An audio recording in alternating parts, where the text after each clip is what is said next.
بھٹی صاحب اسی کو آگے بڑھاتے ہوئے کیا آپ کو بھی ایسا لگتا ہے کیا اب جس طرح بھی یہاں پر بات ہو رہی تھی کہ انڈیا اپنی ایک رونت میں تھا چاہے وہ اکنامکلی پاور ہونے کے ناطے یا ایک جنرلی وہ جس طرح سے سفارتی طور پر اپنا نیریٹو بنا رہا تھا اس کی منہ کی کھانی پڑی تو وہ چیزیں اب تھوڑا سا بیک فٹ پہ جائے گا؟ میڈم شیخ آج کل بھارتی میڈیا جو ہے وہ سننے اور دیکھنے کے لائق ہے. کمال تبصرے ہو رہے ہیں, مزہ آ رہا ہوتا ہے کہ ابھی فیلڈ مارشل اور army chief general Asim Munir کا جو امریکہ کا دوسرا دورہ ہے سینٹ کمانڈ تبدیلی تقریب کے حوالے سے, اس پر بھارتی میڈیا میں کمال کے حسد بھرے اور جلن بھرے تبصرے ہو رہے ہوتے ہیں. پہلے ڈونلڈ ٹرمپ نے بلایا, اب امریکی اسٹیبلشمنٹ نے بلا لیا. پہلے وائٹ ہاؤس, اب پینٹاگون. ہو کیا رہا ہے پاکستان اور امریکہ کے بیچ؟ یہ نزدیکیاں کیوں؟ جڑے رہیے ہم سے. اور کئی مرتبہ جڑے بھی رہتے ہیں لیکن کچھ بھی نہیں ملتا. اینڈ پہ وہی درمیان میں ساڈا مودی جو ہے وہ ٹرمپ کارڈ مارے گا اور ٹرمپ زہر ہو جائے گا اور پھر وہ ٹرمپ کے خلاف زہر آلود تبصرے. اور میڈم شیخ مجھے لگتا ہے, اللہ کرے کہ ایسا نہ ہو, لیکن مجھے لگتا ہے چونکہ بابا جی, میرے عامل بابا جی ٹرمپ صاحب جو ہیں وہ پل میں تولا پل میں ماشا ہوتے ہیں, اور بابا جی اکثر بات کر کے تو بعد میں سوچتے ہیں کہ اس کا کیا فائدہ ہے کیا نقصان ہے. اور پھر یہ ذہنوں میں رہے کہ امریکی نائب صدر اور بھارت کے قریب جو سمجھے جانے والے یا بھارت نواز ٹرمپ انتظامیہ میں بھرمار ہے لوگوں کی. اور پھر یہ بھی ذہنوں میں رہے کہ بھارتی میڈیا بتا رہا ہے کہ نیتن یاہو جو ہے وہ بھی اس میں کردار ادا کر رہا ہے کہ یہ دوری کیوں ہو رہی ہے امریکہ اور بھارت کے درمیان. اور پھر یہ بھی اعزاز صحیح کہہ رہا ہے کہ پالیسی ریویو ہو رہی ہے بھارت میں, اور ایک بڑا وفد جا رہا ہے, ہو سکتا ہے جے شنکر لیڈ کریں یا ہو سکتا ہے کہ ان کے جو بیک ڈور لوگ ہیں انٹیلیجنس کے وہ جائیں کہ معاملات کو سیدھا کرنے.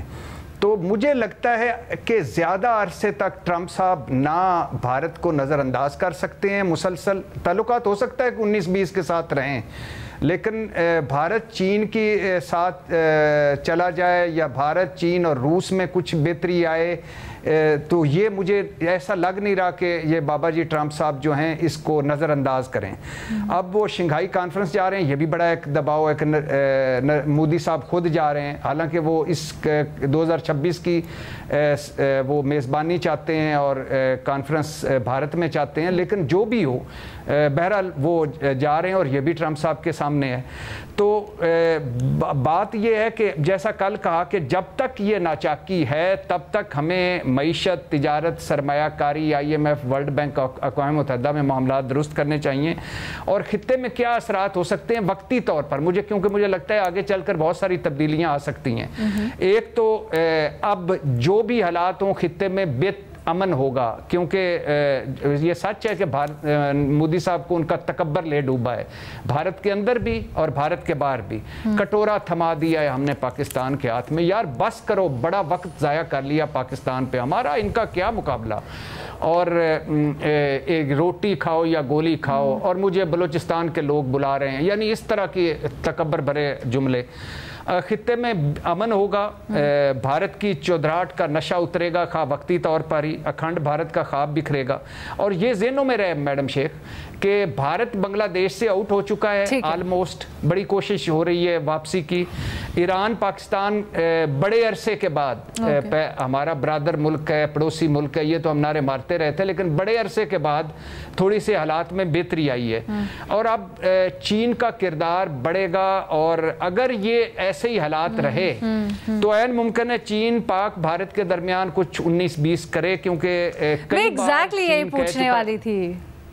کئی بار چین کہہ چکا ہے میڈم شیخ, وہ جن باجوہ صاحب ایک مرتبہ گئے چین, وہ چینی صدر سے ملے, تو واپس آ کر انہوں نے جو ایک صحافیوں کو بلایا تو اس میں انہوں نے کہا کہ چینی صدر اور چینی جو سارے لوگ تھے، یہ ان دنوں کی بات ہے جب پاک بھارت بیک ڈور چیزیں چل رہی تھیں اور اس طرف کوشش ہو رہی تھی. وہ کہہ رہے تھے کہ چین کہتا ہے کہ بھائی آپ کا تو زبان ایک ہے، آپ پڑوسی ہیں، تو آپ کے تعلقات بہتر ہونے چاہیے، اور خاص تعلقات جیسے بھی ہوں آپ کی کم از کم تجارت تو ایک دوسرے سے ہونی چاہیے. اتنے تعلقات تو ہوں کہ آپ یہ نہ ہو کہ آپ تجارت یہ بہت ہی دلچسپ بات ہے، بہت اہم بات ہے. بھٹی صاحب اجازت دیں مجھے ذرا اس کو آگے بڑھانے کی، میں ایگزیکٹلی یہی سوال کرنا چاہ رہی تھی. جی اعزاز صاحب، کیا چین پاک بھارت ثالثی کروا سکتا ہے؟ کیا اس ضمن میں کوئی کردار ادا کر سکتا ہے؟ دیکھیے، چین پاک بھارت ثالثی تو اس وقت کرائے گا کہ جب بھارت بھی چین کے ساتھ سارے امور طے کر لے گا. بھارت کا خود چین کے اوپر معاملہ ہے، اور بھارت آپ کو پتہ ہے اسٹیٹڈ پالیسی ان کی یہ ہے کہ ہمارا جو اصل دشمن ہے وہ چین ہے. اب حالات چینج ہوتے ہیں، چیزیں ایک جیسی نہیں رہتی، تو میرا نہیں خیال کہ پاکستان اور بھارت کی کا جو بنیادی مسئلہ ہے، آپ کو پتہ ہے کشمیر کے اوپر ہمارا ایک اختلاف ہے بھارت کے ساتھ، اس کے اوپر بھارت کسی بھی تیسرے ملک کی جو ثالثی قبول کرنے کے لیے تیار ہے. یہ بھی ان کی اسٹیٹڈ پالیسی ہے. دو باتیں ایڈ کر دوں، ارشاد بھائی نے بڑی اچھی ایڈیشن دی. انہی کی بات کی توثیق میں دو باتیں. ایک تو یہ ہے کہ چین کے فارن منسٹر آپ دیکھیں گے رواں مہینے میں پاکستان آ رہے ہیں، اور پاکستان، افغانستان اور چین کا جو ٹرائل لیٹرل ہے وہ یہاں پر ہوگا. اگر اسلام آباد میں ٹرائل لیٹرل نہ ہوا، اگر سیکیورٹی کونسل نے اجازت نہ دی افغان فارن منسٹر کو ملنے کے لیے، تو شاید کابل میں ہو جائے. لیکن چین کے فارن منسٹر پاکستان میں آ رہے ہیں. ایک بات تو یہ ہے. دوسری بات یہ ہے کہ پاکستان کے فارن منسٹر جو ہیں وہ ڈھاکہ جا رہے ہیں. تو خطے میں جس ملک کی سب سے زیادہ امپورٹنس بڑھ رہی ہے یا بڑی ہے وہ پاکستان ہے، کیونکہ پاکستان کی جو حالیہ ڈپلومیٹک مووز ہیں وہ کافی بہتر آئی ہیں، اور اس کا کریڈٹ جو ہے وہ فارن منسٹر کو بھی جاتا ہے، گورنمنٹ کو بھی جاتا ہے، اور تمام سٹیک ہولڈرز، اس میں ہمارے سیکیورٹی کے ادارے، اسٹیبلشمنٹ، تمام ایک ٹیبل پہ بیٹھتے ہیں، سب کو کریڈٹ جاتا ہے. ٹھیک ہے.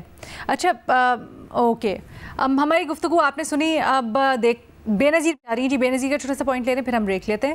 بے نظیر پلیز مختصر رکھیے گا. صرف چھوٹی جی بس میں صرف یہ کہنا چاہ رہی تھی کہ بالکل ہماری فارن پالیسی بہت، جیسے اعزاز کہہ رہے تھے، بہت بہتر ہوئی ہے. لیکن ایسا بھی نہیں ہے میرے خیال سے کہ بھارت جو ہے وہ مکمل طور پہ آئسولیٹ ہو گیا ہے. میں نے پہلے بھی یہ بات کی تھی، ابھی انہوں نے یو کے کے ساتھ ایک بہت بڑی ٹریڈ ڈیل جو ہے وہ سائن کی ہے. اس وقت جب یہ ٹیرفس کی بات ہو رہی تھی تو بھارت اس وقت لیٹن امریکہ کی طرف بھی دیکھ رہا ہے. وہاں پہ ان کی بلکہ آج یا کل برازیل میں بھی بات ہوئی ہے. تو بہت سے، اور ایک بہت بڑا ملک ہے، بہت بڑی اکانومی ہے، تو بہت سی دنیا میں ممالک ہیں جو ان کے ساتھ بزنس کرنا چاہیں گے.